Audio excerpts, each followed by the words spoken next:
El Ministerio Conéctate a Jesús presenta la serie Feliz para siempre, la escuela sabática para adultos, en la lección 10, para el 9 de marzo de 2024.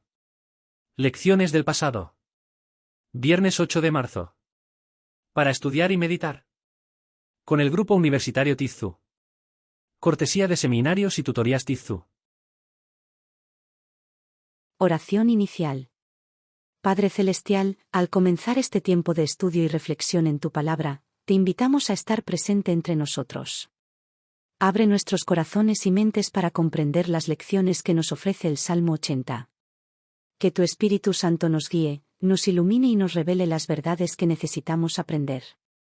Que este momento sea un encuentro contigo, donde tu gracia y sabiduría transformen nuestras vidas. En el nombre de tu amado Hijo, Jesucristo, oramos. Amén. Lee Salmo 80. ¿Cómo se describe al pueblo de Dios en este salmo, y qué gran esperanza invoca? ¿Experimentaste personalmente el arrepentimiento como un regreso a Dios? Para meditar. Lee Hechos 7 y Hebreos 11. Según el Nuevo Testamento, ¿cuál es el objetivo final de la soberana conducción de Dios sobre su pueblo en la historia? Los salmos históricos son un poderoso testimonio de la fidelidad de Dios hacia su pueblo. Cada acontecimiento de la historia del pueblo de Dios era un paso providencial hacia el cumplimiento final de la promesa divina del Salvador del mundo en la persona de Jesús de Nazaret. Incluso las pruebas, que a menudo dejaban perplejo al pueblo de Dios y lo hacían pensar que Dios lo había abandonado, estaban bajo el control soberano de Dios y formaban parte de su providencia, porque Dios es el Señor supremo de la historia. El salmista presenta hábilmente la verdad de que ni siquiera la deslealtad del pueblo puede impedir que Dios conserve la fe en él y cumpla sus promesas. Sin embargo, las personas y los grupos impenitentes fueron excluidos de las bendiciones del pacto, y su infame final sirve como advertencia duradera de cómo la vida sin Dios, u opuesta a Dios, destruye a las personas. Preguntas para dialogar. 1. ¿Cuáles son las bendiciones de recordar la fiel conducción de Dios hacia su pueblo en la historia? ¿Cuáles son las consecuencias de olvidar o ignorar las lecciones del pasado? ¿Cómo podemos aplicar ese mismo principio a nosotros, como iglesia llamada a cumplir la misma misión que el antiguo Israel?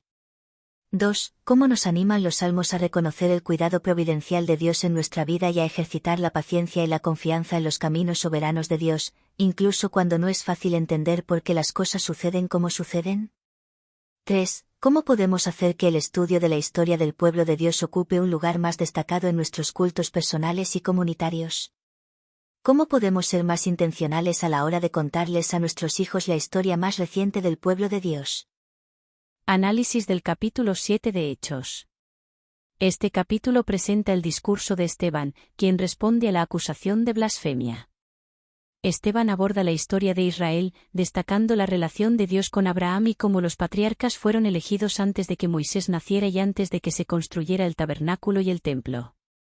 Esteban enfatiza que Moisés testificó de Cristo y que las ceremonias externas tenían un propósito temporal según el modelo celestial. El discurso señala la rebelión del pueblo, su rechazo a Moisés y cómo incluso fabricaron un becerro de oro para adorar. También destaca la construcción del tabernáculo y del templo por Salomón, pero Esteban enfatiza que Dios no habita en templos hechos por manos humanas.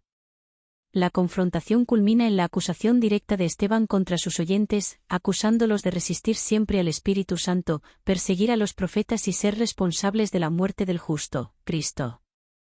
La respuesta de la multitud es violenta, se enfurecen, aprietan sus dientes y apedrean a Esteban. En este momento crítico, Esteban tiene una visión de los cielos abiertos y de Jesús a la diestra de Dios. A pesar del apedreamiento, Esteban ora por sus asesinos, pidiendo que el Señor no les tome en cuenta su pecado. Finalmente, Esteban muere, convirtiéndose en el primer mártir registrado en el libro de los Hechos. Lecciones y reflexiones. Soberanía de Dios. El discurso resalta la soberanía de Dios en la historia, desde la elección de Abraham hasta la construcción del templo. Dios está obrando a lo largo del tiempo para cumplir sus propósitos. Rechazo al Espíritu Santo. La resistencia al Espíritu Santo es un tema central. Esteban acusa a la audiencia de ser duros de cerviz e incircuncisos de corazón y oídos, señalando la continuidad de esta actitud con sus padres. Mártir por la fe, la historia de Esteban destaca la fidelidad hasta la muerte. Su disposición para perdonar a sus asesinos refleja el amor y la gracia que provienen de su relación con Cristo. Visión celestial. En su muerte, Esteban tiene una visión de los cielos abiertos, lo que sugiere la recompensa celestial y la presencia de Jesús. Su experiencia refleja la conexión directa con Dios a través del sacrificio. Este capítulo establece un precedente significativo en la historia cristiana, mostrando la fidelidad y valentía de los seguidores de Cristo, incluso en medio de la persecución y la muerte. Gracias a todos los jóvenes del grupo Conéctate a Jesús. Les esperamos en la reunión virtual de la noche para analizar las notas del Espíritu de Profecías. Buenas tardes. El Ministerio Conéctate a Jesús presentó el segmento La Escuela Sabática para Adultos. Recuerden al que el Señor llama capacita, al que envía acompapia. Siempre gozosos conectados a Jesús a través de la Biblia, todos juntos, rumbo al cielo. Bendiciones. Ahora les invito a estudiar las notas del Espíritu de Profecías. En el siguiente vídeo, amén.